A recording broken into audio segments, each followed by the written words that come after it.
Maintenant, parlons de Marcel, hein, c'est-à-dire Pierre-Marcel Poilievre, qui est le chef du Parti conservateur. Jeune homme, encore une fois, il est né en 79, 3 juin 79, à Calgary, en Alberta. Il a un baccalauréat en relations internationales à l'Université de Calgary, ce qui est quand même drôlement important et intéressant. Avant de se lancer en politique, souvent, les gens connaissent très peu son parcours professionnel. C'était qui, Pierre Poilievre, ça? Qu'est-ce qu'il faisait? Il était comme consultant en communication pendant des années et comme homme d'affaires, il était copropriétaire de 3D Contact, qui est une firme de sondage et de consultants. Alors, on peut penser qu'il doit avoir un esprit analytique assez intéressant lorsqu'il est capable de voir c'est quoi les directions vers où ça s'en va. Ouais. Il est devenu député à la Chambre des communes. Il a été élu pour la première fois en 2004. Ça fait longtemps. En 2004, dans la circonscription de Nepean à Carleton.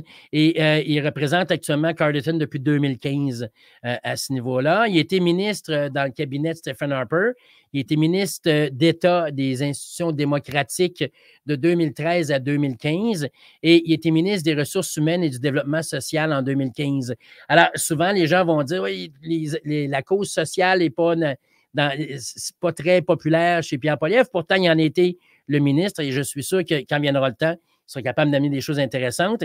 Il est devenu chef suite au départ de M. O'Toole le 10 septembre 2022. Et puis, il est reconnu pour ses positions très conservatrices versus les autres chefs. Il est un ardent défenseur du libre marché. Il parle souvent de la réduction de la taille du gouvernement. C'est un petit cheval de bataille là, sur lequel il parle souvent de gros bon sens, hein, common sense au niveau anglais.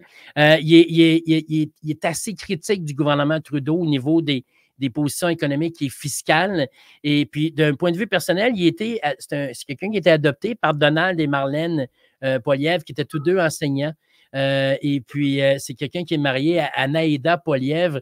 Ils ont 2 enfants, Valentina et Cruz. Et en passant, Valentina et Cruz ne parlent pas anglais à la maison. Ils parlent en français à la maison. Et d'ailleurs, je ne crois pas qu'ils parlent anglais du tout, du tout. On ne dit pas beaucoup ça au Québec. Non, tout se fait en français à la maison. Et puis, ils vont... Madame Poilievre, Anaïda, est une femme assez fantastique. Tu parlais tantôt de la femme de Donald Trump. On se souviendra de la femme la femme de Brian Mulroney, Mila, comment elle était forte. Il y a des femmes, il y a des conjoints ou conjointes politiques maintenant, qu'on devrait dire, là, qui ont vraiment marqué. Et Mme Poilievre a définitivement le potentiel de le faire. Effectivement, elle est plus connue du côté anglophone que du côté francophone pour des raisons évidentes. Pas nécessairement dire que le Parti conservateur jouit d'une presse qui leur est très favorable. Et il faut savoir une chose, c'est que Pierre Poilievre à maintes reprises, comment je pourrais dire ça, pas mentionné, mais menacé de réduire la taille de Radio-Canada. Mais oui, c'est ça. Donc, on peut penser que dans ça, il y a des gens qui sont moins favorables à son arrivée au pouvoir là, dans un contexte.